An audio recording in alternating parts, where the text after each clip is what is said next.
Et si vous faisiez partie de la dernière génération?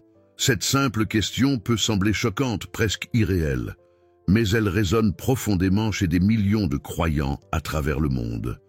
Dans cette vidéo, nous allons plonger dans une des prophéties les plus controversées de Jésus, découvrir ce qu'il voulait vraiment dire par cette génération, analyser les signes qui se réalisent sous nos yeux et surtout voir pourquoi cela pourrait bien nous concerner directement.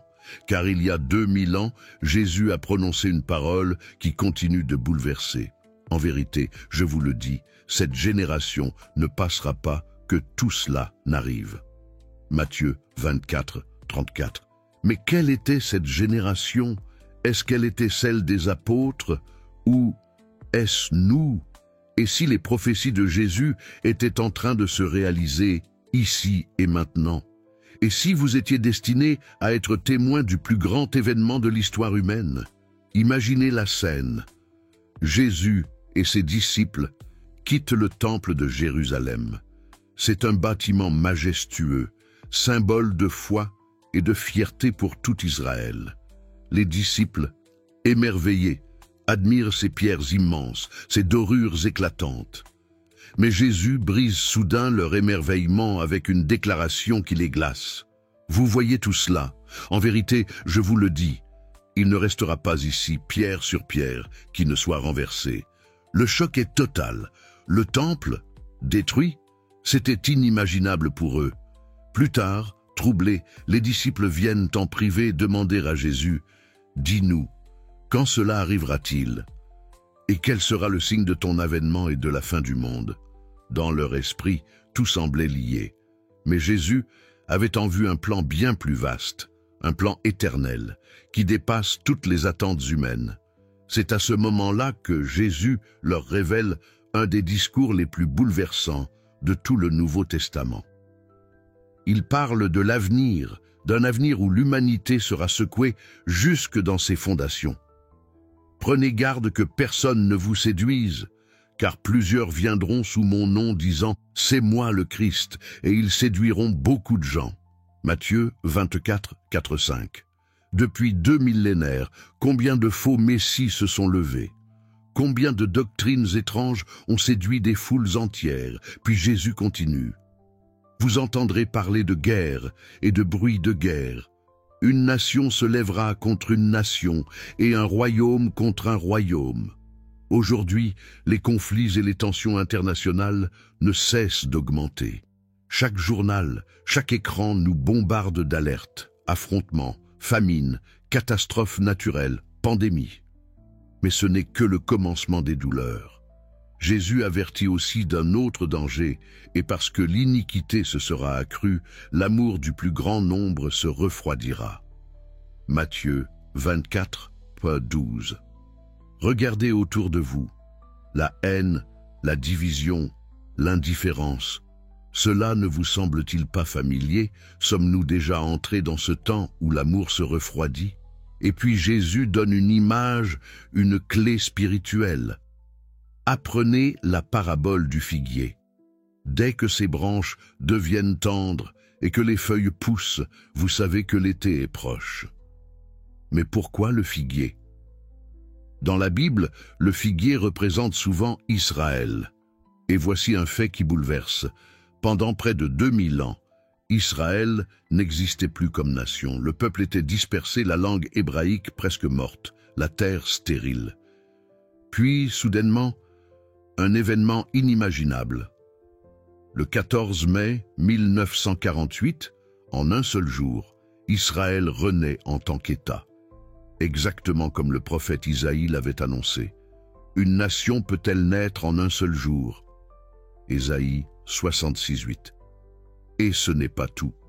En 1967, Jérusalem retourne sous contrôle juif pour la première fois en près de 2 millénaires. Le figuier a-t-il commencé à bourgeonner? Serait-ce le signe que Jésus voulait que nous observions? Maintenant, entrons dans le cœur du mystère. Quand Jésus parle de cette génération dans l'évangile de Matthieu, chapitre 24, verset 34, il utilise un mot grec qui a plusieurs sens possibles.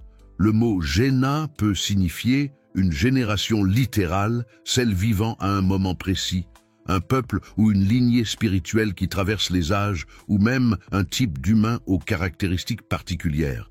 Mais voici ce qui va vous surprendre. Plusieurs événements annoncés par Jésus ne se sont pas réalisés du temps des apôtres. Oui, Jérusalem a été détruite en l'an 70, mais le soleil ne s'est pas obscurci, les étoiles ne sont pas tombées, et Jésus n'est pas encore revenu dans la gloire. Alors, à quelle génération s'adressait-il vraiment?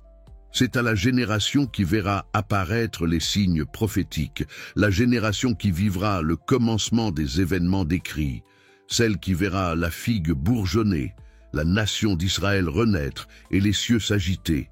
Aujourd'hui, nous vivons à une époque de bouleversement technologique sans précédent. Le prophète Daniel avait prédit il y a 2500 ans. Beaucoup courront d'un lieu à un autre, et la connaissance augmentera. Daniel 12, 4. Il est fascinant de penser que Daniel anticipait un monde avec des voyages rapides, une explosion du savoir et l'ère numérique. L'intelligence artificielle, les systèmes de surveillance, les crypto-monnaies, la reconnaissance faciale, tout cela commence à ressembler à ce que la Bible décrit comme la marque de la bête. Dans l'Apocalypse 13, 17, il est dit que personne ne pourra acheter ni vendre sans la marque. Nous sommes peut-être déjà en train de franchir cette étape. Et pendant ce temps, le message de l'Évangile se répand plus rapidement que jamais grâce à la technologie. Mais Jésus avertit, « Veillez donc, car vous ne savez ni le jour ni l'heure. » Matthieu 25, 13. Alors je vous pose cette question sincèrement. Êtes-vous prêts, vraiment prêts, pour le retour du Seigneur? Ce temps n'est pas fait pour l'indifférence ni la peur, mais pour la foi, l'espérance et la conversion. Si vous sentez que cette parole touche votre cœur, ne tardez pas. Tournez-vous vers Dieu aujourd'hui. Demandez-lui pardon, ouvrez-lui votre vie et accueillez-le comme sauveur, car l'heure vient où la porte se fermera. Le temps est court, mais la grâce est encore offerte. Le temps est venu de faire un choix. Chaque seconde qui passe est une opportunité donnée par Dieu pour se tourner vers lui. Ne laissez pas passer cette chance. Le retour de Jésus est imminent et il frappe à la porte de votre cœur. Comme il est écrit dans l'Apocalypse 3:20, « Voici, je me tiens à la porte et je frappe. Si quelqu'un entend ma voix et ouvre la porte, j'entrerai chez lui et je souperai avec lui et lui avec moi. » Prions ensemble. Seigneur Jésus, je viens à toi avec un cœur sincère. Je reconnais mes fautes. Je te demande pardon. Viens régner dans ma vie. Transforme-moi. Prépare-moi pour ton retour. Merci pour ton amour infini et ta grâce. Amen. Si cette vidéo vous a touché, écrivez en commentaire « Viens Seigneur Jésus ».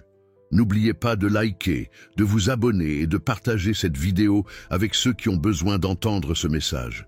Restons vigilants et unis dans la foi. Que Dieu vous bénisse abondamment.